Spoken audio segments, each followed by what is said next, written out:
ಕರ್ತನ ಪ್ರೀತಿಗೆ ಪಾತ್ರರಾಗಿರುವಂಥ ಪ್ರೀತಿಯ ದೇವರ ಸಭೆ ಹೇಗಿದ್ದೀರಿ? ನಾವೆಲ್ಲರೂ ಕೂಡ ಈ ಒಂದು ಶ್ರೇಷ್ಠವಾದ ಸಮಯಾವಕಾಶಕ್ಕಾಗಿ ದೇವರನ್ನು ಕೊಂಡಾಡುವಂತನಾಗಿದ್ದೇನೆ ಮತ್ತು ಎಲ್ಲರಿಗೂ ಕೂಡ ಶುಭ ಹಾರೈಸುವಂತನಾಗಿದ್ದೇನೆ. ಒಂದು ಖರ್ಜೂರ ಗೆರೆಗಳ ಭಾನುವಾರಕ್ಕಾಗಿ ಬನ್ನಿ. ಇವತ್ತು ನಮ್ಮ ಪ್ರಾಮುಖ್ಯವಾದ ಅಂಶ ಖರ್ಜೂರ ಗೆರೆಗಳ ಭಾನುವಾರದ ವಿಷಯದಲ್ಲಿ ಅನೇಕ ವಿಷಯಗಳನ್ನ ಇವತ್ತು ನಾವು ಧ್ಯಾನ ಮಾಡಲಿಕ್ಕಿದ್ದೇವೆ. ಪ್ರಿಯರೇ, ನಾವು ನೋಡುವಾಗ ಅನೇಕ ವರ್ಷಗಳಿಂದ ನಮ್ಮ ಆತ್ಮೀಯ ಜೀವನದಲ್ಲಿ ಒಂದು ಖರ್ಜೂರ ಗೆರೆಗಳ ಭಾನುವಾರವನ್ನು ನಾವು ಪ್ರತಿ ವರ್ಷವೂ ಸಹ ಅದನ್ನು ಆಚರಿಸುವಂತರಾಗಿದ್ದೇವೆ. ಆ ಒಂದು ಗೆರೆಗಳನ್ನ ಹಿಡಿದುಕೊಂಡು ನಾವು ಪಟ್ಟಣವನ್ನು ಅಥವಾ ನಮ್ಮ ಬೀದಿಗಳಲ್ಲಿ ನಾವು ಸುತ್ತಾಡಿ ಮೆರವಣಿಗೆ ಮಾಡುವಂಥ ವ್ಯಕ್ತಿಗಳಾಗಿರ್ತಾ ಇದ್ದಾವೆ.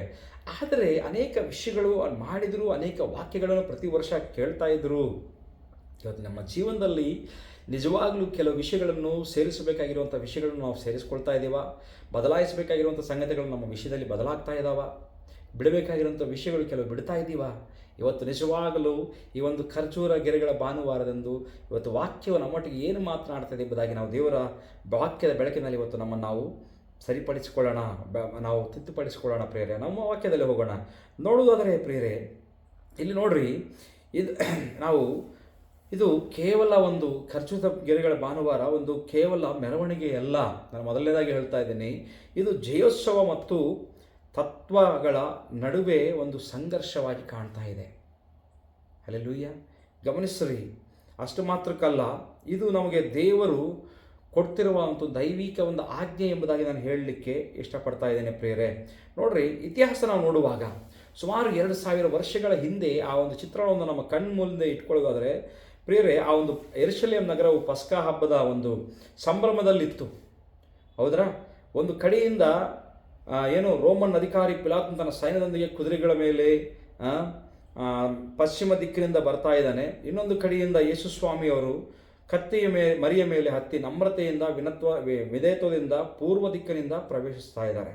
ಇದು ಮೊದಲನೇದಾಗಿ ಪೊಂತ್ಯ ಪಿಲಾತನ ಲೌಕಿಕ ಅಧಿಕಾರವನ್ನು ತೋರಿಸ್ತಾ ಇದ್ದರೆ, ಈ ಎರಡನೇದಾಗಿ ನಾವು ನೋಡುವಾಗ ಯೇಸು ಕ್ರಿಸ್ತರ ಒಂದು ಪ್ರವೇಶವು ಅದು ಪರಲೋಕದ ಒಂದು ದೀನತ್ವವನ್ನು ತೋರಿಸುವಂಥದ್ದಾಗಿ ನಾವು ಇವತ್ತು ಕಾಣ್ತಾ ಇದ್ದೇವೆ. ಇಲ್ಲಿ ವ್ಯತ್ಯಾಸವನ್ನು ಸ್ಪಷ್ಟವಾಗಿ ನಾವು ನೋಡಬಹುದು. ಪ್ರಿಯರೇ, ನಾವು ಗಮನಿಸುವಾಗ ಆ ಒಂದು ಪಟ್ಟಣವು ಬಹಳ ಗದ್ದಲದಿಂದ ಒಂದು ಸಂಭ್ರಮದ ವಾತಾವರಣದ ಸರಿಸುಮಾರು ಚರಿತ್ರೆಗಾರ ಪ್ರಕಾರ 2.5 ಲಕ್ಷ ಜನ ಅಲ್ಲಿ ಸೇರಿದ್ರು ಎಂಬುದಾಗಿ ನಾವು ನೋಡ್ತಾ ಇದ್ದೇವೆ. ಪ್ರಿಯರೇ, ಆ ಒಂದು ಸಂಭ್ರಮಣದಲ್ಲಿ ಅಷ್ಟೊಂದು ಜಯಘೋಷ, ಒಂದು ಉಲ್ಲಾಸದ ಒಂದು ಉತ್ಸಾಹದ ಒಂದು ವಾತಾವರಣದಲ್ಲಿ ಆ ಒಂದು ಕಾರ್ಯವಲ್ಲಿ ನಡೀತಾ ಇರುವಂಥದ್ದನ್ನು ನೋಡ್ತಾ ಇದ್ದಾವೆ.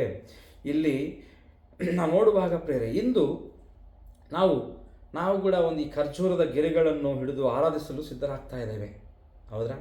ಅಷ್ಟು ಮಾತ್ರಕ್ಕಲ್ಲ, ಆದರೆ ನಮ್ಮ ಪ್ರಾಣಗಳಲ್ಲೂ ಆತನ ಮುಂದೆ ಯಾವತ್ತಾದರೂ ಆತನ ಪಾದದ ಬಳಿ ನಾವು ಪಾಪದ ನಿಮಿತ್ತ ನಮ್ಮ ಪ್ರಾಣಗಳನ್ನು ಆತನ ಮುಂದೆ ಇಡಲು ನಾವು ಸಿದ್ಧವಾಗಿದೆಯಾ? ಇಷ್ಟು ವರ್ಷದಲ್ಲಿ ಸಿದ್ಧವಾಗಿದ್ದೀರಾ?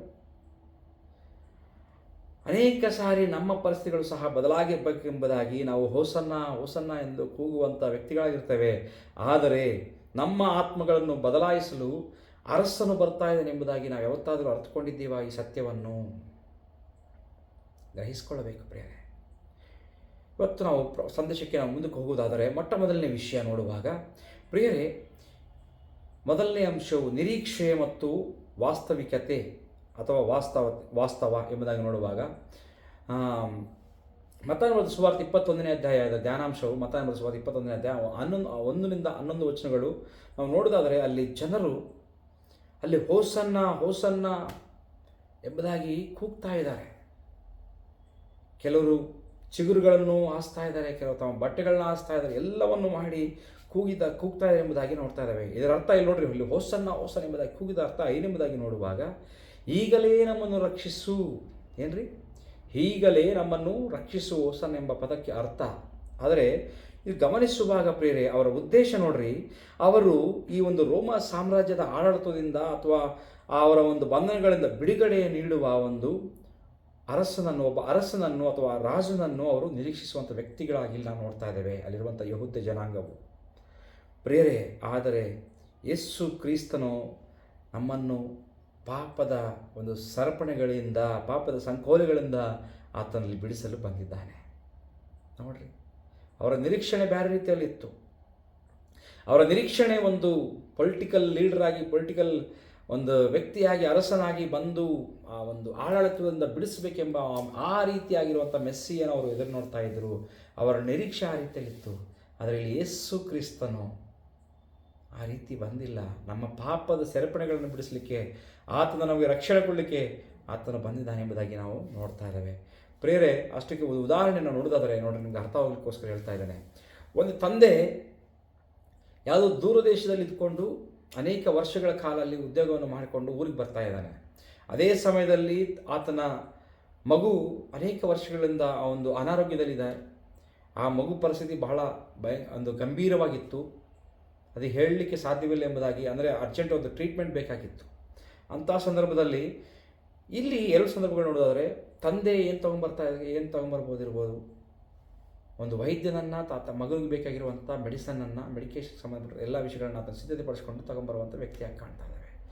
ಅದೇ ರೀತಿಯಲ್ಲಿ ಈ ಮಗು ಏನು ಮಾಡ್ತಾ ಇದ್ದಾನೆ, ತಂದೆ ಅನೇಕ ವರ್ಷಗಳಾದ ನಂತರ ಬರ್ತಾ ಇದ್ದ ನನ್ನ ಕಡೆಗೆ, ನನಗೆ ಟಾಯ್ಸ್ನ ಆಡ್ಕೊಳ್ಳೋಕ್ಕೆ ಬೇಕಾಗಿರುತ್ತೆ, ಎಲ್ಲ ಸಾಮಾನು ತಿನ್ನೋದಕ್ಕೆ ಎಲ್ಲ ಥರ ತೊಗೊಂಬರ್ತಾನಂಥ ಒಂದು ಎಕ್ಸ್ಪೆಕ್ಟೇಷನ್ ಇರುತ್ತೆ. ಅದೇ ರೀತಿಯಲ್ಲಿ ನೋಡುವಾಗ ಪ್ರೇರೆ, ಇಲ್ಲಿ ನೋಡುವಾಗ ಆ ತಂದೆ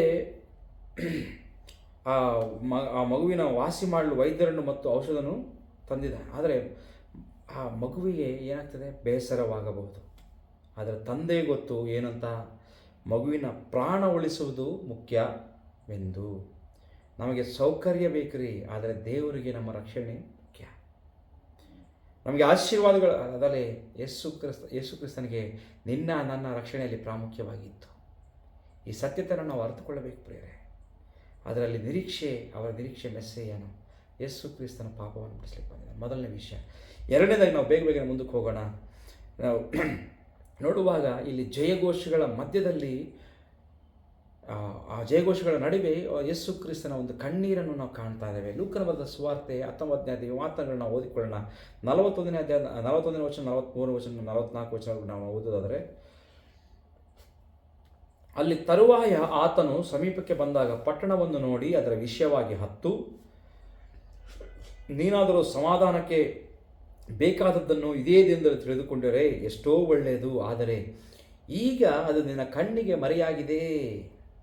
ದೇವರು ನಿನಗೆ ದರ್ಶನ ಕೊಟ್ಟ ಸಮಯವನ್ನು ನೀನು ತಿಳ್ಕೊಳ್ಳಿಲ್ಲವಾದ್ದರಿಂದ ನಿನ್ನ ವೈರಿಗಳು ಒಡ್ಡು ಕಟ್ಟಿ ನಿನ್ನ ಸುತ್ತಲೂ ಮುತ್ತಿಗೆ ಹಾಕಿ ಎಲ್ಲ ಕಡೆಗಳಲ್ಲಿಯೂ ನಿನ್ನನ್ನು ಬಂದು ಮಾಡಿ ನಿನ್ನಲ್ಲಿರುವ ನಿನ್ನ ಜನರನ್ನು ನಿರ್ಮೂಲ ಮಾಡಿ ನಿನ್ನಲ್ಲಿ ಕಲ್ಲಿನ ಮೇಲೆ ಕಲ್ಲು ನಿಲ್ಲದಂತೆ ಮಾಡುವ ದಿವಸಗಳು ನಿನ್ನ ಮೇಲೆ ಬರುವವು ಅಂದನು. ಇಲ್ಲಿ ನೋಡ್ರಿ, ವಾಕ್ಯವು ಹೇಳ್ತಾ ಇದೆ ಪ್ರಿಯರೇ, 41ನೇ ವಚನದಲ್ಲಿ, ತರುವಾಯ ಆತನು ಸಮೀಪಕ್ಕೆ ಬಂದಾಗ ಪಟ್ಟಣವನ್ನು ನೋಡಿ ಅದರ ವಿಷಯವಾಗಿ ಹತ್ತು. ಯೇಸು ಕ್ರಿಸ್ತನು ಅಳುವಂಥ ಒಂದು ಸನ್ನಿವೇಶವನ್ನು ಇಲ್ಲಿ ನೋಡ್ತಾ ಇದ್ದಾವೆ. ಆ ಜಯಘೋಷಗಳ ಮಧ್ಯದಲ್ಲಿ ಅಲ್ಲೆಲ್ಲ ಜನಗಳು ಹೋಸನ್ನ ಹೋಸನ್ನ ಹೋಸನ್ನ ಎಂಬುದಾಗಿ ಆ ಖರ್ಜೂರ ಕೆರೆಗಳನ್ನು ಹಿಡಿದುಕೊಂಡು ಆ ಗುಂಪಾಗಿ ಮುಂದೆಯೂ ಹಿಂದೆಯೂ ಯೇಸು ಕ್ರಿಸ್ತನ ಮುಂದೆ ಹಿಂದೆ ಹೋಗ್ತಾ, ಅದರ ವಿಷಯದಲ್ಲಿ ಅಲ್ಲಿರುವಂಥ ಆ ಒಂದು ಹಿರಿಯರಿಗೆ ಸಹ ಕೋಪ ಸಹ ಬರ್ತಾ ಇದೆ. 7 ಶಿಷ್ಯರಿಗೆ ಯೇಸು ಕ್ರಿಸ್ತ ಒಂದು ಪ್ರವಚನವನ್ನು ಎತ್ತಿ ತೋರಿಸ್ತಾ ಇದ್ದಾನೆ. ಇನ್ನೊಂದು ಕಡೆ ಹೇಳ್ತಾ ಇದ್ದಾನೆ, ಅವರು ಒಂದು ವೇಳೆ ಸುಮ್ಮನಿದ್ರೆ ಈ ಕಲ್ಲುಗಳು ಮಾತನಾಡ್ತವೆ ಎಂಬುದಾಗಿ. ಅಂದರೆ ಅಷ್ಟು ಜಯಘೋಷ, ಅಷ್ಟು ಜಯಧ್ವನಿಗಳಲ್ಲಿ ಆ ಪಟ್ಟಣದಲ್ಲಿ ಆ ಸಂದರ್ಭದಲ್ಲಿ ಇತ್ತು. ಅಂಥ ಸಂದರ್ಭದಲ್ಲಿ ಯೇಸು ಕ್ರಿಸ್ತನು ಅಳಲಿಕ್ಕೆ ಕಾರಣ ಏನು ಗೊತ್ತಾ? ವಾಕ್ಯವು ಹೇಳ್ತಾ ಇದೆ ಪ್ರೇರೆ, ಆ ಯೆರೂಸಲೇಮ್ ಪಟ್ಟಣವನ್ನು ನೋಡಿ ಯೇಸು ಕ್ರಿಸ್ತನು ಅಳ್ತಾ ಇದ್ದಾನೆ. ಕಾರಣ, ಸಮಾಧಾನಕ್ಕೆ ಬೇಕಾಗಿದ್ದನ್ನು ಹಿಂದೆ ಈ ದಿನದಲ್ಲಿ ತಿಳಿದುಕೊಂಡ್ರೆ ಒಳ್ಳೆಯದಾಗಿತ್ತು. ರಕ್ಷಣಾ ಕರ್ತನು, ಸಮಾಧಾನ ಕರ್ತನು ನಿನ್ನ ಹತ್ರ ಬಂದಿದ್ದಾನೆ, ನಿನ್ನ ಮುಂದೆ ಆಗ್ತಿದ್ದಾನೆ, ಆದರೆ ತಿಳಿದುಕೊಂಡಿಲ್ಲ. ಮೆಸ್ಸಿಯನು ನಿಮ್ಮ ಮುಂದೆ ಓಡಾಡ್ತಾ ಇದ್ದಾನೆ, ಆದರೂ ತಿಳಿದುಕೊಂಡಿಲ್ಲ ಜನ. ನೋಡ್ರಿ, ಆದರೆ ಈಗ ಅದು ನಿನ್ನ ಕಣ್ಣಿಗೆ ಮರೆಯಾಗಿದೆ ಎಂಬುದಾಗಿ ಹೇಳ್ತಾ ಇದ್ದಾನೆ. ದೇವರು ನಿನಗೆ ದರ್ಶನ ಕೊಟ್ಟ ಸಮಯವನ್ನು ನೀನು ತಿಳ್ಕೊಳ್ಳುವುದರಿಂದ ಆತನ ಅವರು ದರ್ಶಿಸುವಾಗ ಸಂದರ್ಭದಲ್ಲಿ ಅವರು ತಿಳಿದುಕೊಂಡಿಲ್ಲ. ಅದಕ್ಕೋಸ್ಕರ ಏನಾಗ್ತಾ ಇದೆ, ಈ ಒಂದು ಪಟ್ಟಣವು ಕಲ್ಲಿನ ಮೇಲೆ ನಿಂದಿರಂಗಿಲ್ಲ. ನಿನ್ನೊಳಗಿರುವಂಥ ಜನರು ಎಲ್ಲರೂ ಸಹ ಏನಾಗ್ತಾರೆ, ಮರೆಯಾಗುವಂಥ ಸಂದರ್ಭ ನೋಡ್ರಿ. ನಿನ್ನ ಜನರನ್ನು ನಿರ್ಮೂಲ ಮಾಡಿ ನಿನ್ನಲ್ಲಿ ಕಲ್ಲಿನ ಮೇಲೆ ಕಲ್ಲು ನಿಲ್ಲದಂತೆ ಮಾಡುವ ದಿವಸಗಳು ನಿನ್ನ ಮೇಲೆ ಬರುವು ಎಂಬುದಾಗಿ ಹೇಳ್ತಾ ಇದ್ದಾನೆ. ನಿನ್ನ ಶತ್ರುಗಳು ಒಡ್ಡು ಕಟ್ಟಿ ನಿನ್ನ ಸುತ್ತಲೂ ಮುತ್ತಿಗೆ ಹಾಕಿ ಎಲ್ಲ ಕಡೆಗಳಿಂದ ಬಂದು ಮಾಡಿ ಎಂಬುದಾಗಿ ಹೇಳ್ತಾನೆ. ನಿಜವಾಗಲೂ ಯೇಸು ಕ್ರಿಸ್ತನು ಪ್ರವಾದ ಮಾಡಿ ನುಡಿದಿರುವಂಥ ಮಾತು ಕ್ರಿಸ್ತ ಶಕ 70ನೇ ವರ್ಷದಲ್ಲಿ ಟೈಟಸ್ ಎಂಬ ಚಕ್ರವರ್ತಿ ಬಂದು ಅಲ್ಲಿ ಇರುವಂಥ ಪಟ್ಟಣ ಯೆರೂಸಲೇಮ್ ಆಲಯ ಎಲ್ಲವನ್ನು ಧ್ವಂಸ ಮಾಡಿ ಸುಟ್ಟು ಹಾಕ್ತಿ ಏನಿಲ್ಲ ಅದಕ್ಕೆ ನೆಲಸಮ ಮಾಡಿ ಹೋಗಿದ್ದಾರೆ. ಪ್ರೇರೆ, ಏನು ತಿಳ್ಕೋಬೇಕು ಇವತ್ತು ನಾವು? ಯೇಸು ಕ್ರಿಸ್ತನ ಕಣ್ಣೀರು ಬಿಟ್ಟಿದ್ದಾನೆ ಆ ಪಟ್ಟಣವನ್ನು ನೋಡಿ. ಯಾಕಂದರೆ ಸತ್ಯವನ್ನು ಅವರು ಅರ್ಥಕೊಂಡಿಲ್ಲ, ಸಮಾಧಾನ ಕರ್ತನನ್ನು ಅವರು ಅರ್ತಿಲ್ಲ, ಅವರ ದರ್ಶನವನ್ನು ತಿರಸ್ಕಾರ ಮಾಡಿದ್ದಾರೆ. ಅವರ ಮಧ್ಯದಲ್ಲಿ ಯೇಸು ಕ್ರಿಸ್ತನ ಓಡಾಡಿದಾಗಲೂ ಅನೇಕ ಅದ್ಭುತ ಕಾರ್ಯಗಳು, ಅನೇಕ ಆಶ್ಚರ್ಯ ಕಾರ್ಯಗಳು, ಈ ಕಾರ್ಯಗಳ ನಡೆಯೋದಕ್ಕಿಂತ ಮುಂಚೆಯೇ ಯೋಹಾನ್ ಬರೆದ ಸುವಾರ್ತೆ 11ನೇ ಅಧ್ಯಾಯದಲ್ಲಿ ಸತ್ತ ಲಾಜರನ್ನು ನೆಲೆಸಿದ್ದಾನೆ, ಅನೇಕರನ್ನು ಬಿಡಿಸಿದ್ದಾನೆ, ದೇವರ ಸುವಾರ್ತೆಯನ್ನು ಸಾರಿ ಹೇಳಿದ್ದಾನೆ. ಆತನೇ ಮೆಸ್ಸಿಯನೆಂಬ ವಿಷಯವು ಅವರು ಅರಿತುಕೊಂಡಿಲ್ಲ, ಸಮಾಧಾನ ಸಂಗತಿಗಳು ಅವರು ತಿಳಿದುಕೊಂಡಿಲ್ಲ. ಅದರ ವಿಪರ್ಯಾಸ, ಅದರ ಕಾರಣ ಆ ಪಟ್ಟಣದ ವಿರುದ್ಧ 70ನೇ ಶತಮಾನದಲ್ಲಿ ಆಗಿರುವಂಥದ್ದು ನಾವು ಚರಿತ್ರೆಯಲ್ಲಿ ನೋಡ್ತಾ ಇದ್ದೇವೆ ಪ್ರಿಯರೇ. ಆದರೆ ಇಲ್ಲಿ ಯೇಸು ಕ್ರಿಸ್ತನು ಇವತ್ತು ನಿನಗೋಸ್ಕರ ನನಗೋಸ್ಕರ ಸಹ ಒಂದು ವೇಳೆ ಇವತ್ತು ಯೆರೂಸಲೇಮಿನ ವಿಷಯ ರೀತಿಯಲ್ಲಿ, ಯೆರೂಸಲೇಮ್ ಪಟ್ಟಣದ ರೀತಿಯಲ್ಲಿರುವಂಥ ಜನಗಳ ರೀತಿಯಲ್ಲಿ ನಿನ್ನ ಮನಸ್ಸು ಸಹ ಕಠಿಣವನ್ನು ಮಾಡಿಕೊಂಡು ನೀನು ಅಪೇಕ್ಷೆ ಪಡುವಂಥ ವಿಷಯಗಳಿಗೋಸ್ಕರ ದೇವರು ನಿನಗೆ ಮಾಡದೇ ಇಲ್ಲದಿರುವ ಸಂದರ್ಭಗಳಲ್ಲಿ ಆತನನ್ನು ನಿಜವಾಗಲಿದೇನು ಲಕ್ಷ್ಯವಿಡದೆ ಹೋದರೆ, ಆತನನ್ನು ಗುರುತಿಸದೇ ಹೋದರೆ, ಆತನನ್ನು ನೀನು ಸ್ವೀಕಾರ ಮಾಡದೇ ಹೋದರೆ ಇವತ್ತು ನಿನ್ನ ವಿಷಯದಲ್ಲಿ ಸಹ ಆತ ಕಣ್ಣೀರಿಡುವಂಥ ದೇವರಾಗಿದ್ದಾನೆ. ಎಲ್ಲವನ್ನು ಮಾಡಿ ಮುಗಿಸಿದ್ದೇನೆ ಪ್ರಿಯ ಮಗನೇ ಮಗಳೇ ಆ ಕಲ್ವರಿ ಶಿಲುಬೆಯಲ್ಲಿ. ಆದರೆ ಇವತ್ತಿಗೂ ನೀನು ಸತ್ಯವನ್ನು, ಸಮಾಧಾನ ವಿಷಯಗಳನ್ನು ನೀನು ತಿಳಿದುಕೊಂಡಿಲ್ಲ. ನಿನಗೆ ದರ್ಶನ ಕೊಟ್ಟುವಾಗ ನೀನು ಆತನ ದರ್ಶನವನ್ನು ತಿರಸ್ಕಾರ ಮಾಡಿರುವಂಥ ವ್ಯಕ್ತಿಗಳಾಗಿ ನಾವು ಇದೀವ ನಮ್ಮ ಜೀವನದಲ್ಲಿ. ಯೇಸು ಅವತ್ತು ಕಣ್ಣೀರು ಹಾಕಿದ್ದಾನೆ ಪಟ್ಟಣವನ್ನು. ಜಯಘೋಷ ಧ್ವನಿಗಳ ಮಧ್ಯದಲ್ಲಿ, ಆ ಉಲ್ಲಾಸದ ಸಂತೋಷದ ಕೂಗುಗಳ ಮಧ್ಯದಲ್ಲಿ ಯೇಸು ಕ್ರಿಸ್ತನ ಒಂದು ದೃಷ್ಟಿಕೋನ ನೋಡ್ರಿ ಎಲ್ಲಿದೆ. ಆತನ ದೃಷ್ಟಿ ಆ ಒಂದು ಪಟ್ಟಣ ಜನಗಳ ಮೇಲೆ, ಆತನ ಹೃದಯ ನೋಡ್ರಿ ಸ್ಪಷ್ಟವಾಗಿ ಅರ್ಥ ಆಗುವಂಥದ್ದಾಗಿದೆ. ಕಣ್ಣೀರಿಡುವಂಥ ಸಂದರ್ಭವನ್ನು ನಾವಿಲ್ಲಿ ನೋಡ್ತಾ ಇದ್ದೇವೆ ಪ್ರಿಯರೇ. ಯಾವ ರೀತಿಯಲ್ಲಿ ಆ ತಂದೆಗಳಾಗಿರುವಂಥ ನಾವು ಒಂದು ವೇಳೆ ನಮ್ಮ ಮಕ್ಕಳು ತಪ್ಪಾದ ದಾರಿಯಲ್ಲಿ ಹೋಗುವಾಗ ನಮ್ಮ ಹೃದಯವು ಯಾವ ರೀತಿಯಲ್ಲಿ ವೇದನೆಯಿಂದ ತುಂಬಿಕೊಳ್ಳುವಂಥದ್ದಾಗಿದೆಯೋ, ಯಾವ ರೀತಿಯಲ್ಲಿ ನಾವು ಅಳುವಂಥ ತಂದೆಗಳಾಗಿರ್ತೇವೋ, ಅದೇ ರೀತಿಯಲ್ಲಿ ಅವತ್ತು ಯೇಸು ಕ್ರಿಸ್ತನ ಹೃದಯವೂ ಸಹ ಇತ್ತು ಪ್ರಿಯರೇ. ಈ ಸತ್ಯವನ್ನು ನಾವು ಗ್ರಹಿಸಿಕೊಳ್ಬೇಕು ಪ್ರಿಯರೇ. ನಾವು ಮುಂದಕ್ಕೆ ಹೋಗೋದಾದರೆ ಮಾನವನ ಹೃದಯ ಅದು ಚಂಚಲವಾದ ಮಾನವ ಹೃದಯ. ಮೂರನೇ ವಿಷಯ, ನಾನು 2 ವಿಷಯಗಳು ಹೇಳಿದ್ದೇನೆ. ಮೊಟ್ಟಮೊದಲನೇದು ನಿರೀಕ್ಷೆಯು ಮತ್ತು ವಾಸ್ತವ. ಅವರ ನಿರೀಕ್ಷೆ ಮೆಸ್ಸಿಯನು ರೋಮ ಸಾಮ್ರಾಜ್ಯದಿಂದ ಬಿಡುಗಡೆ ಮಾಡಬೇಕಾಗಿರುವಂಥ ಒಂದು ಪೊಲಿಟಿಕಲ್ ನಾಯಕರಾಗಿತ್ತು. ಆದರೆ ಯೇಸು ಕ್ರಿಸ್ತನ ಪಾಪಗಳಿಂದ ಬಿಡಿಸುವಂಥ ರಕ್ಷಕನಾಗಿ ತಗ್ಗಿಸಿಕೊಂಡು ಬಂದಿದ್ದಾನೆ. ಎರಡನೇದಾಗಿ ನೋಡುವಾಗ ಪ್ರೇರೆ, ಆ ಒಂದು ಜಯ ಘೋಷಗಳ ಮಧ್ಯೆ ಯೇಸು ಕ್ರಿಸ್ತನ ಕಣ್ಣೀರು, ಅವರ ಪರಿಸ್ಥಿತಿಯನ್ನು ನೋಡಿ, ಅವರ ಅಂಧತ್ವವನ್ನು, ಆತ್ಮೀಯ ಅಂಧತ್ವವನ್ನು, ಅವರ ತಿರಸ್ಕಾರದ ಸ್ವಭಾವವನ್ನು ನೋಡಿ ಯೇಸು ಕ್ರಿಸ್ತನ ಕಣ್ಣೀರು ನಾವು ಇಲ್ಲಿ ಕಾಣ್ತಾ ಇದ್ದೇವೆ ಯೆರೂಸಲೇಮ್ ಪಟ್ಟಣದ ವಿಷಯದ ಕುರಿತು. ಮೂರನೇದಾಗಿ ನೋಡುವಾಗ ಮಾನವನ ಹೃದಯ ಚಂಚಲದ ಹೃದಯ ಎಂಬುದಾಗಿ ನಾನು ಹೇಳಲಿಕ್ಕೆ ಇಷ್ಟಪಡ್ತೇನೆ. ದ ಫಿಕಲ್ ಹಾರ್ಟ್ ಎಂಬುದಾಗಿ ನೋಡುವಾಗ ನೋಡ್ರಿ, ಆ ಒಂದು ಭಾನುವಾರ ದಿನ ಆ ಬಟ್ಟೆಗಳನ್ನು ನೆಲಕ್ಕೆ ಹಾಸಿದ ಕೈಗಳೇ, ಭಾನುವಾರ ದಿನ ಹೋಸನ್ನ ಹೋಸನ್ನ ಹೋಸನ್ನ ಜಯವಾಗಲಿ ದಾವೀದನು ಎಷ್ಟೆಲ್ಲ ಕೂಗಿದ ಆ ಒಂದು ಬಾಯಿಗಳಿಂದ ಏನು ಬರ್ತಾ ಇದೆ? ಶುಕ್ರವಾರ ಬರೋಷ್ಟೊತ್ತಿಗೆ ಏನು ಹೇಳ್ತಾ ಇದ್ದಾರೆ? ಮುಷ್ಟಿ ಗಟ್ಟಿಯಾಗಿ ಕಟ್ಟಿ ಬಿಗಿ ಹಿಡಿದು ಜೋರಾಗಿ ಶಿಲುಬೆಗೇರಿಸಿ ಎಂಬುದಾಗಿ ಕೂಗಾಡ್ತಾ ಇದ್ದಾರೆ. ಅದೇ ಜನ, ಅದೇ ಬಾಯಿ, ಅದೇ ಕೈಗಳು, ಅದೇ ವ್ಯಕ್ತಿಗಳು. ಏನು ಗಮನಿಸಬಹುದು? ಮಾನವನ ಹೃದಯದ ಚಂಚಲತ್ವವನ್ನು ಗ್ರಹಿಸ್ಕೋಬಹುದು. ಈ ಬದಲಾವಣೆಗೆ ಕಾರಣ ಏನು ನಾವು ಗಮನಿಸುವಾಗ, ಯಾಕಂದರೆ ಯೇಸು ಕ್ರಿಸ್ತನವರ ಸ್ವಾರ್ಥದ ಆಶಯಗಳನ್ನು ಅಲ್ಲಿ ಪೂರೈಸಲಿಕ್ಕೆ ಬಂದಿಲ್ಲ. ಗಮನಿಸ್ರೆ, ಉದಾಹರಣೆಗೆ ನಮ್ಗೆ ಅರ್ಥ ಆಗೋ ರೀತಿಯಲ್ಲಿ ಹೇಳ್ಬೇಕಾದ್ರೆ, ಒಂದು ಗೆದ್ದಾಗ ಏನೆಂಬುದಾಗಿ ನೋಡುವ, ಗೆದ್ದಾಗ ಮಾತ್ರ ಒಂದು ಸಪೋರ್ಟ್ ಕೊಡುವಂಥ ಫ್ಯಾನ್ಸ್ಗಳ ರೀತಿಯಲ್ಲಿ ಇವತ್ತು ನಮ್ಮ ಆತ್ಮ ಜೀವನ ನೋಡುವಾಗ ಬೇರೆ, ಸೋತು ಹೋದಾಗ ಅನೇಕ ಸಾರಿ ಅದು ಸಪೋರ್ಟ್ ಮಾಡೋದಿಲ್ಲ ಫ್ಯಾನ್ಸ್. ಅದೇ ರೀತಿಯಲ್ಲಿ ನಮ್ಮ ಭಕ್ತಿ ಕೂಡ ಕಾಣಬಾರದು ಪ್ರೇರಿ. ಇವತ್ತು ಚಂಚಲ ಹೃದಯ ಇವತ್ತಿದೆಯಾ? ಕಷ್ಟದ ಹಾದಿಯಲ್ಲಿಯೂ ಸಹ, ಕಷ್ಟದ ಶ್ರಮದಲ್ಲಿಯೂ ದೇವರನ್ನು ಹಿಂಬಾಲಿಸುವಂಥ ಸ್ಥಿರತ್ವ ಇವತ್ತು ನಮಗಿರಬೇಕು. ಈ ಒಂದು ಯೆರೂಸಲೇಮಿನ ವ್ಯಕ್ತಿಗಳ ರೀತಿಯಲ್ಲಿ, ಯೆರೂಸಲೇಮ್ ಪಟ್ಟಣದ ಜನಗಳ ರೀತಿಯಲ್ಲಿ ಇವತ್ತು ನಾವು ಇದೀವ ಪ್ರಿಯರೇ. ಎಲ್ಲ ನೋಡುವಾಗ ಮಾನವನ ಹೃದಯ ಚಂಚಲ ಹೃದಯ, ಭಾನುವಾರದಿಂದ ಶುಕ್ರವಾರ ಬರೋಷ್ಟೊತ್ತಿಗೆ ಭಾನುವಾರ ಯಾವ ಸಂತೋಷದಿಂದ ಯಾವ ಜಯಘೋಷದಿಂದ ಎಷ್ಟೆಲ್ಲ ಕಾರ್ಯಗಳನ್ನು ಮಾಡಿ ಅವ್ರ ಬಟ್ಟೆಗಳನ್ನು ಹಾಸಿ ಆ ಕಂಬುಗಳನ್ನು ಹಿಡಿದುಕೊಂಡು ಚಿಗುರುಗಳಿಂದ ಆಹ್ವಾನ ಮಾಡಿ ಜಯಘೋಷ ಮಾಡಿ ಓಸನ್ನ ಕೂಗಿದ ಕೈಗಳು, ಅದೇ ವ್ಯಕ್ತಿಗಳು ಶುಕ್ರವಾರ ಬರೋಷ್ಟೊತ್ತಿಗೆ ಶಿಲುಬೆಗೇರಿಸಲೆಂಬುದಾಗಿ ಕಪ್ಪಿ ಮುಷ್ಟಿ ಗಟ್ಟಿಯಾಗಿ ಹಿಡಿದು ಜೋರಾಗಿ ಚಿರುವಂಥ ವ್ಯಕ್ತಿಗಳನ್ನು ನೋಡ್ತಾ ಇದ್ದಾವೆ. ನಿಜವಾಗಲೂ ಪ್ರಿಯರೇ, ಒಂದು ದುಃಖಕರವಾದ ಸಂಗತಿ. ನಾವು ಮುಂದಕ್ಕೆ ಹೋಗೋದಾದರೆ ಪ್ರಿಯರೇ, ಈ ಒಂದು ವಿಷಯಗಳನ್ನು ನಾವು ಹೋಲಿಕೆ ಪಟ್ಟಿಯಲ್ಲಿ ನಾವು ನೋಡೋದಾದರೆ ಈ ಖರ್ಜೂರದ ಭಾನುವಾರದ ಸಾರಾಂಶ ಏನೆಂಬುದಾಗಿ ನೋಡುವಾಗ ಪ್ರಿಯರೇ, ಇದು ಜನರ ದೃಷ್ಟಿಯಲ್ಲಿ ಯಾವ ರೀತಿಯಲ್ಲಿದೆ, ಯೇಸು ಕ್ರಿಸ್ತನ ದೃಷ್ಟಿಯಲ್ಲಿ ಯಾವ ರೀತಿಯಲ್ಲಿದೆ, ಇವತ್ತು ಅದು ನಮಗೇನು ಪಾಠವನ್ನು ಕಲಿಸ್ಕೊಡ್ತದೆ ಎಂಬುದಾಗಿ ಕೆಲವು ಚಿಕ್ಕ ಪಾಯಿಂಟ್ಗಳನ್ನ ನಿಮಗೆ ಹೇಳಲಿಕ್ಕೆ ಇಷ್ಟಪಡ್ತೇನೆ. ನೋಡ್ರಿ ಪ್ರಿಯರೇ, ಈ ಒಂದು ಹೋಲಿಕೆಯಲ್ಲಿ ಮೊದಲನೇದಾಗಿ ಜನರ ದೃಷ್ಟಿಯಲ್ಲಿ ಆ ಒಂದು ರಾಜಕೀಯ ಬಿಡುಗಡೆ ಆಗಿದ್ದು ಆ ಜನಗಳಿಗೆ ಬೇಕಾಗಿತ್ತು, ಅವರ ಎಕ್ಸ್ಪೆಕ್ಟೇಷನ್ ಇತ್ತು.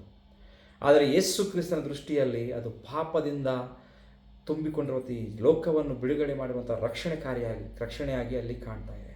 ಇವತ್ತು ನಮಗೇನು ಪಾಠ ಎಂಬುದಾಗಿ ನೋಡುವಾಗ ದೇವರ ಪ್ರಣಾಳಿಕೆಗಳು, ದೇವರ ಯೋಚನೆಗಳು ನಮ್ಮ ಆಲೋಚನೆಗಿಂತ, ನಮ್ಮ ಊಹೆಗಿಂತ, ನಮ್ಮ ವಿಷಯಗಳಿಗಿಂತ ಅದು ಉನ್ನತವಾಗಿದ್ದು, ಅದು ಮಿಗಿಲಾಗಿದ್ದು ಎಂಬುದಾಗಿ ನಾವು ತಿಳ್ಕೋಬೇಕಾಗಿದೆ ಪ್ರಿಯರೇ. ಯೆಶಾಯನ ಪ್ರವಾದನೆಯಿಂದ ವಾಕ್ಯ ಸ್ಪಷ್ಟವಾಗಿ ಹೇಳ್ತಾರೆ, ನಿಮ್ಮ ಆಲೋಚನೆಗಳು ನನ್ನ ಆಲೋಚನೆಗಳಿಗಿಂತ, ನಿಮ್ಮ ಆ ಉದ್ದೇಶಗಳು ನನ್ನ ಉದ್ದೇಶಗಳಿಗಿಂತ ಅದು ಎಷ್ಟೋ ಉನ್ನತವಾಗಿದೆ, ಭೂಮಿಗೆ ಆಕಾಶ ಎಷ್ಟು ಉನ್ನತವಾಗಿದೆ ಅಷ್ಟು ಉನ್ನತವಾಗಿದೆ ಎಂಬುದಾಗಿ ಕರ್ತನೆ ಹೇಳ್ತಾ ಇದ್ದಾನೆ. ಆತನ ಆಲೋಚನೆಗಳು ನಾವು ತಿಳ್ಕೊಳ್ಳಿಕ್ಕೆ ಅಷ್ಟು ಈಸಿ ಅಲ್ರಿ ಪ್ರಿಯರೇ, ಅದೆಷ್ಟೋ ಉನ್ನತವಾಗಿರುವಂಥ ಆಲೋಚನೆಗಳು. ಅನೇಕ ಸಾರಿ ನಾವು ಅಂದುಕೊಳ್ತೇವೆ ಪ್ರಿಯರೇ, ಈ ಒಂದು ಯೆರೂಸಲೇಮ ವ್ಯಕ್ತಿಗಳ ರೀತಿಯಲ್ಲಿ, ಆ ಒಂದು ಯಹೂದಿ ಜನಾಂಗಗಳ ರೀತಿಯಲ್ಲಿ ಮೆಸ್ಸಿಯನ ರೀತಿ ಯಾವ ನಮ್ಮ ಬಿಡಿಸಬೇಕು, ಒಂದು ಪೊಲಿಟಿಕಲ್ ನಾಯಕನ ಬೇಕು ಅಂದ್ಕೊಂಡಿದ್ದಾರೆ. ನಮ್ಮ ಜೀವನದಲ್ಲಿ ಯಾವುದಾದ್ರು ಸಂದರ್ಭ ಬಂದಾಗ ಈ ರೀತಿಯಲ್ಲಿ ಯೇಸು ಸ್ವಾಮಿ ನಾನು ಪ್ರಾರ್ಥನೆ ಮಾಡಿದ ತಕ್ಷಣ ನಾನು ಬಿಡಿಸ್ಬಿಡಬೇಕೆಂಬುದಾಗಿ ಅದಲ್ಲ. ಆತನ ಆಲೋಚನೆಗಳು ಬೇರೆ. ಅಲ್ಲಿ ಜನರ ದೃಷ್ಟಿಯಲ್ಲಿ ಅವರ ಬಿಡುಗಡೆ, ಒಂದು ಪೊಲಿಟಿಕಲ್ ಡೆಲಿವರೆನ್ಸ್ ಬೇಕಾಗಿತ್ತು. ಆದರೆ ಯೇಸು ಕ್ರಿಸ್ತನ ದೃಷ್ಟಿಯಲ್ಲಿ ಅದು ಸಾಲ್ವೇಷನ್ ಡೆಲಿವರೆನ್ಸ್ ಬೇಕಾಗಿತ್ತು, ರಿಡೆಂಪ್ಷನ್ ಬೇಕಾಗಿತ್ತು ಯೇಸು ಕ್ರಿಸ್ತನ ದೃಷ್ಟಿಯಲ್ಲಿ. ಇವತ್ತು ನಮ್ಮ ಜೀವನದಲ್ಲಿ ಕೂಡ ಈ ಪಾಠಗಳು ನಾವೇನು ಕಲ್ತ್ಕೋಬೇಕಂದ್ರೆ, ನಮ್ಮ ಪ್ರಣಾಳಿಕೆಗಲ್ಲ, ಯೇಸು ಕ್ರಿಸ್ತನ ದೇವರ ತಂದೆಯ ದೇವರ ಪ್ರಣಾಳಿಕೆ, ಆತನ ಯೋಜನೆಯೇ ಮಿಗಿಲಾದ ಎಂಬ ಸತ್ಯವನ್ನು ನಾವು ತಿಳ್ಕೋಬೇಕು ಪ್ರಿಯರೇ. ಎರಡನೇದಾಗಿ ನೋಡುವಾಗ ಈ ಪಟ್ಟಿಯಲ್ಲಿ ಜನರ ದೃಷ್ಟಿಯಲ್ಲಿ ಅದು ಘನತೆ ಮತ್ತು ಕೀರ್ತಿಯಾಗಿ ಅಲ್ಲಿ ಕಾಣ್ತಾ ಇತ್ತು. ಹೌದ್ರಾ? ಅದು ಜಯಘೋಷ ಮಾಡ್ಕೊಳ್ತಾ ಒಂದು ಕೀರ್ತಿಯಾಗಿ, ಒಂದು ಘನತೆಯ ಸೂಚನೆ ಒಂದು ಆ ರೀತಿಯಲ್ಲಿ ಕಾಣ್ತಾ ಇತ್ತು. ಆದರೆ ಯೇಸು ಕ್ರಿಸ್ತನ ದೃಷ್ಟಿಯಲ್ಲಿ ನಾವು ನೋಡುವಾಗ ಅದು ಶಿಲುಬೆ ಮತ್ತು ತ್ಯಾಗದ ಕಾರ್ಯವಾಗಿ ನಮಗೆ ಸ್ಪಷ್ಟವಾಗಿ ಕಾಣುವಂಥದ್ದಾಗಿದೆ ಪ್ರಿಯರೇ. ಇವತ್ತು ನಾವು ಕಲ್ತ್ಕೋಬೇಕಾಗಿರುವಂಥ ಪಾಠ ಏನೆಂಬುದಾಗಿ ನೋಡುವಾಗ ಇದ್ರ ವಿಷಯದಲ್ಲಿ ನಿಜವಾದ ಜಯ ಯಾವ ಭೌತಿಕವಾಗಿರುವಂಥ ಆಶೀರ್ವಾದಗಳಲ್ಲ, ಆದರೆ ನಿಜವಾದ ಶಾಶ್ವತವಾದ ಜಯ ನಮಗೆ ಎಲ್ಲಿ ಸಿಕ್ಕಿದೆ ನಮ್ಮ ಜೀವನಗಳಲ್ಲಿ ನೋಡುವಾಗ, ಅತಿ ಶ್ರೇಷ್ಠವುಳ್ಳ ಜಯವೇನೆಂಬುದಾಗಿ ನೋಡುವಾಗ ಅದು ಯೇಸು ಕ್ರಿಸ್ತನ ಶಿಲುಬೆಯಲ್ಲಿ ಆತನ ತ್ಯಾಗದ ಮೂಲಕ ಎಂಬುದಾಗಿ ನಾವು ತಿಳ್ಕೊಬೇಕಾಗಿದೆ ಪ್ರಿಯರೇ, ಕಲ್ತ್ಕೋಬೇಕಾಗಿರೋ ವಿಷಯ. ಮೂರನೇದು ವಿಷಯ ನಾವು ನೋಡುವಾಗ ಪ್ರಿಯರೇ, ಜನರ ದೃಷ್ಟಿಯಲ್ಲಿ ತಾತ್ಕಾಲಿಕ ಉತ್ಸಾಹವಾಗಿ ನಾವು ಕಾಣ್ತಾ ಇದ್ದೇವೆ. ಆದರೆ ಯೇಸು ಕ್ರಿಸ್ತನ ದೃಷ್ಟಿಯಲ್ಲೂ ನಿರಂತರ ನಿತ್ಯ ಬದ್ಧತೆಯನ್ನು ಆತನಲ್ಲಿ ನಾವು ನೋಡ್ತಾ ಇದ್ದೇವೆ ಪ್ರಿಯರೇ. ನಮಗೆ ಪಾಠ ಏನಾಗಿರ್ಬೇಕು ನೋಡುವ, ಕಲ್ತ್ಕೋಬೇಕಾಗಿರೋ ಪಾಠ ಎಂಬುದಾಗಿ ನೋಡುವಾಗ ಭಾವನೆಗಳಿಗಿಂತ, ನಮ್ಮ ಎಮೋಷನ್ಸ್ಗಿಂತ ಆಳವಾದ ನಂಬಿಕೆ, ವಿಶ್ವಾಸ ಬಹಳ ಪ್ರಾಮುಖ್ಯ ನಮ್ಮ ಆತ್ಮೀಯ ಜೀವನದಲ್ಲಿ ಎಂಬ ಸತ್ಯವನ್ನು ಇವತ್ತು ನಾವು ಅರ್ಥಕೊಳ್ಳಬೇಕೆಂಬುದಾಗಿ ನಾನು ಹೇಳಲಿಕ್ಕೆ ಇಷ್ಟಪಡ್ತೇನೆ. ಹಾಗಾದರೆ ನಾವು ಪ್ರಿಯರೇ ಮುಕ್ತಾಯಕ್ಕೆ ನಾವು ಬರುವುದಾದರೆ ನಾವು ಕಲ್ತ್ಕೋಬೇಕಾಗಿರುವಂಥ, ನಾವು ಅನ್ವಯಿಸ್ಕೋಬೇಕಾಗಿರುವಂಥ ಜೀವನದ ಇವತ್ತು ಅನ್ವಯಗಳು, ಅಪ್ಲಿಕೇಶನ್ ನಮ್ಮ ಜೀವನದಲ್ಲಿ ಏನಿದೆ ಇವತ್ತು ನಾವು ಕಲ್ತ್ಕೋಬೇಕಾಗಿರೋ ವಿಷಯಗಳು. ಯೇಸು ಕ್ರಿಸ್ತನು ಯೆರೂಸಲೇಮ್ ಬೀದಿಗಳಲ್ಲಿ ಪ್ರವೇಶಿಸಿದಾಗ ಆತನ ಒಂದು ಗುರಿ, ಆತನ ಒಂದು ಡೆಸ್ಟಿನಿ, ಆತನ ಸಿಂಹಾಸನ ಅಲ್ಲ, ಆದರೆ ಶಿಲುಬೆ. ಈ ಸತ್ಯವನ್ನು ಗ್ರಹಿಸಿಕೊಳ್ರಿ. ಯೇಸು ಕ್ರಿಸ್ತನು ಅಲ್ಲಿ ಆ ಯೆರೂಸಲೇಮ್ ಕಡೆಗೆ ಬರುವಾಗ, ಪಟ್ಟಣದಲ್ಲಿ ಪ್ರವೇಶಿಸುವಾಗ ಆತನ ಗುರಿ ಆತನ ಸಿಂಹಾಸನ ಮೇಲೆ ಇಲ್ಲರಿ. ಆತನ ಗುರಿ ಕೇವಲ ಕಲವರಿ ಕ್ರೂಸೆ ಶಿಲುಬೆ ಮೇಲೆ ಇತ್ತು. ಇನ್ನು ನಾವು ನಿಜವಾಗಲೂ ಈ ವಿಷಯಗಳನ್ನು ಧ್ಯಾನ ಮಾಡುವಾಗ ಇವತ್ತು ನಾವು ತೀರ್ಮಾನಗಳ ಒಂದು ನಿರ್ಣಯಗಳನ್ನು ಮಾಡುವಂಥ ವ್ಯಕ್ತಿಗಳಾಗಿರೋಣ ಪ್ರಿಯರೇ. ನಾವು ಮೊಟ್ಟ ಮೊದಲನೇದಾಗಿ ನಮ್ಮ ಸ್ವಂತ ಆಲೋಚನೆಗಳನ್ನು ಬಿಟ್ಟು ಬಿಡುವಂಥ ವ್ಯಕ್ತಿಗಳಾಗಿರೋಣ. ಅನೇಕ ಸಾರಿ ನಾವು ದೇವರ ಇಷ್ಟದಂತೆ ಬಿಟ್ಟು ನಮ್ಮ ಇಷ್ಟದಂತೆ ಮಾಡಬೇಕಾಗಿರೋ ವ್ಯಕ್ತಿ. ಅದೇ ರೀತಿ ಅಲ್ಲ, ಇವತ್ತು ನಾವು ತಗೋಬೇಕಾಗಿರೋ ತೀರ್ಮಾನ ಎಂಬುದಾಗಿ ನೋಡುವಾಗ ನಮ್ಮ ಆಲೋಚನೆಗಳನ್ನು ಬಿಟ್ಟುಬಿಟ್ಟು ದೇವರೇ ನಿನ್ನ ಇಷ್ಟದಂತೆ ನಡೆಯದಿದ್ದಾಗಲೂ ಸಹ ನಾವು ಆತನನ್ನು ಪ್ರೀತಿಸುವಂಥ ವ್ಯಕ್ತಿಗಳಾಗಿರೋಣ. ನಿಜವಾಗ್ಲೂ ಇದೀವ ನಾವು ಇವತ್ತು ಆ ರೀತಿ ಒಂದು ವೇಳೆ ಇಲ್ಲಂದರೆ ಇರುವಂಥ ವ್ಯಕ್ತಿಗಳಾಗಿರೋಣ. ನಮ್ಮ ಆಸೆಗಳಿಗಿಂತ ದೇವರ ಚಿತ್ತಕ್ಕೆ ಮನ್ನಣೆಯನ್ನು ಕೊಡೋಣ. ದೇವರ ಚಿತ್ತಕ್ಕೆ ನಾವು ಪ್ರಾಮುಖ್ಯತೆಯನ್ನು ಕೊಡುವಂಥ ವ್ಯಕ್ತಿಗಳಾಗಿರೋಣ. ಎರಡನೇದಾಗಿ ನೋಡುವುದಾದರೆ ಪ್ರಿಯರೇ, ನಾವು ತಗೋಬೇಕಾಗಿರುವಂಥ ನಿರ್ಣಯ ಆವತ್ತು ಒಂದು ಏನೆಂಬುದಾಗಿ ನೋಡುವಾಗ, ಚಂಚಲ ಭಕ್ತಿ ಬೇಡ. ಚಂಚಲವಾದ ಮಾನವ ಹೃದಯ ಇವತ್ತು ಭಕ್ತಿ ಬೇಡ ನಮ್ಮ ಜೀವನದಲ್ಲಿ. ಏನು ಕಲ್ತ್ಕೊಳ್ತಾ ಇದ್ದೇವೆ ಪ್ರಿಯರೇ? ಈ ಖರ್ಜೂರ ಗೆರೆಗಳ ಭಾನುವಾರದಲ್ಲಿ ನಾವು ನೋಡ್ರಿ, ಈ ಖರ್ಜೂರ ಗೆರೆಗಳ ಭಾನುವಾರ ಸ್ತುತಿಸಿರುವಂಥ ವ್ಯಕ್ತಿಗಳು ಶುಕ್ರವಾರ ಭಾಷೆಗೆ ಬದಲಾಗಿದ್ದಾರೆ. ಆ ರೀತಿಯಲ್ಲಿ ಭಾನುವಾರ ಸ್ತುತಿಸಿ ಶುಕ್ರವಾರದ ವೇಳೆಗೆ ಆತನನ್ನು ಮರೆಯುವಂಥ ವ್ಯಕ್ತಿಗಳಾಗಿ ಅಥವಾ ಆತನನ್ನು ವಿಮರ್ಶಿಸುವಂಥ ವ್ಯಕ್ತಿಗಳಾಗಿ ನಾವಿರೋದು ಬೇಡ ಪ್ರಿಯರೇ. ನಮ್ಮ ಹೋಸನ್ನ ಘೋಷಣೆ ಕೇವಲ ನಮ್ಮ ಆರಾಧನೆ ಸಮಯದಲ್ಲಿ ಮಂದಿರಗಳಲ್ಲಿ, ಚರ್ಚ್ಗಳಂದರೆ ನಮ್ಮ ಆಲಯಗಳಲ್ಲಿ ಮಾತ್ರ ಅದು ಸೀಮಿತವಾಗಿರದೆ ನಮ್ಮ ಜೀವನದ ಉದ್ದಗಲಕ್ಕೂ ಹೆಜ್ಜೆ ಹೆಜ್ಜೆಗೂ ನಾವು ಕೆಲಸ ಮಾಡುವಂಥ ಸ್ಥಳದಲ್ಲಿ, ನಾವು ವ್ಯಾಪಾರ ಮಾಡುವಂಥ ಸ್ಥಳದಲ್ಲಿ ಯೇಸು ಕ್ರಿಸ್ತನ ದೇವರು ನಮ್ಮನ್ನು ಎಲ್ಲೆಲ್ಲಿ ಇಡ್ತಾ ಇದ್ದಾನೋ ಆ ಒಂದು ಕಾರ್ಯವು ಪ್ರತಿನಿತ್ಯವೂ ಪ್ರತಿ ಗಳಿಗೆಯೂ ಸಹ ಇಟ್ಕೊಂಡು ನಾವು ಕ್ರಿಸ್ತನನ್ನು ಇತರರಿಗೆ ತೋರಿಸುವಂಥ ವ್ಯಕ್ತಿಗಳಾಗಿರೋಣ. ಮೂರನೇದಾಗಿ ನೋಡುವಾಗ ನಮ್ರತೆ, ತಗ್ಗಿಸಿಕೊಳ್ಳುವಂಥ ಸ್ವಭಾವವು. ಪ್ರೇರೆ, ಇವತ್ತು ಲೋಕವು ಮೇಲಕ್ಕೆ ಏರು ಎಂಬುದಾಗಿ, ಮೇಲಕ್ಕೆ ಹೆಚ್ಚಿಸಿಕೋ ಎಂಬುದಾಗಿ ಹೇಳಿ ತೋರಿಸುವಂಥದ್ದಾಗಿದೆ. ಆದರೆ ಯೇಸು ಕ್ರಿಸ್ತನ ಶಿಲುಬೆ ನಿನ್ನ ನಮ್ರನಾಗು, ನೀನು ತಗ್ಗಿಸಿಕೋ ಎಂಬುದಾಗಿ ಇವತ್ತು ಕಲಿಸಿಕೊಡುವಂಥದ್ದಾಗಿದೆ ಪ್ರಿಯರೇ. ಇವತ್ತು ಅಹಂಕಾರವನ್ನು ಬಿಟ್ಟು ಇತರರಿಗೆ ಸೇವೆ ಮಾಡುವಂಥ ಮನಸ್ಸು ನಮ್ಮಲ್ಲಿ ಬೆಳೆಸಿಕೊಳ್ಳೋಣ. 3 ಪ್ರಾಮುಖ್ಯವಾದ ನಿರ್ಣಯಗಳನ್ನು ಹೇಳ್ತಾ ಇದ್ದೇನೆ. ನಮ್ಮ ಸ್ವಂತ ಆಲೋಚನೆಗಳಲ್ಲ, ಸ್ವಂತ ಆಲೋಚನೆಗಳು ನಡೆಯದೇ ಇರುವಂಥ ಸಂದರ್ಭದಲ್ಲಿಯೂ ಸಹ ಆತನನ್ನು ಪ್ರೀತಿಸುವಂಥ ವ್ಯಕ್ತಿಗಳಾಗಿ, ಆತನ ಉದ್ದೇಶವೇ ಹೆಚ್ಚಾದದ್ದು, ಆತನ ಉದ್ದೇಶ, ಆತನ ಯೋಜನೆಯೇ ಸರಿಯಾದದ್ದೆಂಬುದಾಗಿ ಆತನ ಚಿತ್ತಕ್ಕೆ ನಾವು ಮನ್ನಣೆ ಕೊಡುವಂಥ ವ್ಯಕ್ತಿಗಳಾಗಿ. ಎರಡನೇದಾಗಿ ಚಂಚಲ ಭಕ್ತಿಯನ್ನು ಬಿಟ್ಟು ಕೇವಲ ಭಾನುವಾರ ಮಾತ್ರ ಆರಾಧನೆ ಅಲ್ಲ, ಶುಕ್ರವಾರದ ಬದಲಾಗುವ ಸ್ವಭಾವ ನಮ್ಮಲ್ಲಿ ಬೇಡ. ನಾವು ಎಲ್ಲೆಲ್ಲಿ ಇದ್ದರೂ ಸಹ ಆತನ ಪ್ರೀತಿಯನ್ನು ಹೋಸ್ತಾನೆ ಎಂಬುದಾಗಿ ಕೇವಲ ಭಾನುವಾರ ಮಾತ್ರ ಕೂಗುವಂಥದ್ದು ಬೇಡ. ಎಲ್ಲ ಸ್ಥಳದಲ್ಲಿಯೂ ನಾವಿರುವಂಥ ಪ್ರತಿಯೊಂದು ಪರಿಸ್ಥಿತಿಗಳ ಮಧ್ಯದಲ್ಲಿಯೂ ಸಹ ಕ್ರಿಸ್ತನ ಪ್ರೀತಿಯನ್ನು ತೋರಿಸುವಂಥ ವ್ಯಕ್ತಿಗಳಾಗಿ. ಮೂರನೇ ವಿಷಯದಲ್ಲಿ ನಮ್ರತೆ, ತಗ್ಗಿಸಿಕೊಳ್ಳುವಂಥ ವ್ಯಕ್ತಿಗಳಾಗಿ. ಯೇಸು ಕ್ರಿಸ್ತನು ಯಾವ ನಮ್ರತೆಯನ್ನು ತೋರಿಸಿದಾನೋ, ಆತನು ಕುದುರೆ ಮೇಲೆ ಬಂದಿಲ್ಲರಿ, ಪ್ರಾರ್ಥನ ರೀತಿಯಲ್ಲಿ. ಕುದುರೆ ಒಂದು ಯುದ್ಧಕ್ಕೆ ಚಿಹ್ನವಾಗಿದೆ. ಕತ್ತೆಯು ಅದು ನೋಡುವಾಗ ಅದು ಸಮಾಧಾನಕ್ಕೆ ಸೂಚನೆಯಾಗಿದೆ. ಸಮಾಧಾನ ರಕ್ಷಣೆ ಕಾರ್ಯವನ್ನು ನನಗೆ ಕೊಳ್ಳಿಕ್ಕೆ ಆತನು ದೀನ ಸ್ವಭಾವವನ್ನು ಧರಿಸಿಕೊಂಡು ಕತ್ತೆಯ ಮೇಲೆ ಬರ್ತಾ ಇದ್ದಾನೆ. ಆತನ ಗುರಿ ಸಿಂಹಾಸನ ಮೇಲಿದ್ದಿಲ್ಲ, ಕೇವಲ ಶಿಲುಬೆ ಮೇಲಿತ್ತು ಪ್ರಿಯರೇ. ಅದಕ್ಕೆ ಫಿಲಿಪ್ಪಿಯರ ಬರೆದ ಪತ್ರಿಕೆ 2:8 ವಚನದಲ್ಲಿ ವಾಕ್ಯ ಹೇಳ್ತಾ ಇದೆ, ತನ್ನನ್ನು ತಾನು ತಗ್ಗಿಸಿಕೊಂಡು ರಿಕ್ತನಾಗಿ ತನ್ನನ್ನು ಬರೆದು ಮಾಡಿಕೊಂಡು ಶಿಲುಬೆಯ ಮರಣವಾಗುವಷ್ಟು ವಿಧೇಯತನಾಗಿದ್ದಾನೆ, ತಗ್ಗಿಸಿಕೊಂಡಿದ್ದಾನೆ ಎಂಬುದಾಗಿ. ತಗ್ಗಿಸಿಕೊಳ್ಳುವಂಥ ಸಭಾ ಇವತ್ತು ನಾವು ಪ್ರಿಯರೇ ನಾವು ಸಹ ಅಳವಡಿಸಿಕೊಳ್ಳೋಣ. ಅಹಂಕಾರವನ್ನು ಬಿಟ್ಟು ಇತರಿಗೆ ನಾವು ಸೇವೆ ಮಾಡುವಂಥ ವ್ಯಕ್ತಿಗಳಾಗಿರೋಣ. ಸೇವೆ ಮಾಡುವಂಥ ಮನಸ್ಸನ್ನು ಒಂದು ಬೆಳೆಸಿಕೊಳ್ಳುವಂಥ ವ್ಯಕ್ತಿಗಳಾಗಿರೋಣ ಪ್ರಿಯರೇ. ಕೊನೆಯ ಮಾತನ್ನ ಹೇಳಲಿಕ್ಕೆ ಇಷ್ಟಪಡ್ತಿರೋದು, ನಮ್ಮ ಕೈಯಲ್ಲಿರುವಂಥ ಇವತ್ತು ಖರ್ಜೂರ ರೆಂಬೆಗಳು ಅಥವಾ ಕೊಂಬೆಗಳು ಕೇವಲ ಅದು ಸಂಕೇತವಾಗಿರದೆ ನಮ್ಮ ಹೃದಯದ ಸಮರ್ಪಣೆಯ ಜೀವನವಾಗಿರಲಿ ಪ್ರಿಯರೇ. ಅಷ್ಟು ಮಾತ್ರಕ್ಕಲ್ಲ, ಯೇಸುವನ್ನು ನಮ್ಮ ಜೀವನದ ಅರಸನಾಗಿ ಇವತ್ತು ನಾವು ಮಾಡಿಕೊಳ್ಳೋಣ. ಆತನಿಗೆ ಆಧೀನನಾಗಿ ಬಾಳುವುದೇ ನಿಜವಾದ ಆರಾಧನೆ ಎಂಬುದಾಗಿ ನಾನು ಹೇಳಲಿಕ್ಕೆ ಇಷ್ಟಪಡ್ತೇನೆ ಪ್ರಿಯರೇ. ಸಮರ್ಪಣೆ ಮಾಡಿಕೊಳ್ಳೋಣವಾಗಾದರೆ ಆ ಅರಸನನ್ನು ಇವತ್ತು ನಾವು ನಮ್ಮ ಹೃದಯದಲ್ಲಿ ಆಹ್ವಾನ ಮಾಡಿಕೊಳ್ಳೋಣವಾ? ಇವತ್ತು ನಿನ್ನ ಹೃದಯದಲ್ಲಿ ಯಾವ ಕಾರ್ಯಗಳಿಗೆ ಸ್ಥಳವಿದೆ?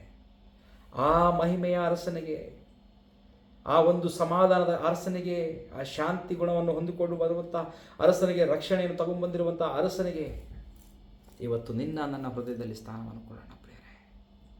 ತಗ್ಗಿಸಿಕೊಳ್ಳೋಣ, ಚಂಚಲ ಸ್ವಭಾವವನ್ನು ಬಿಡೋಣ ಪ್ರಿಯರೇ.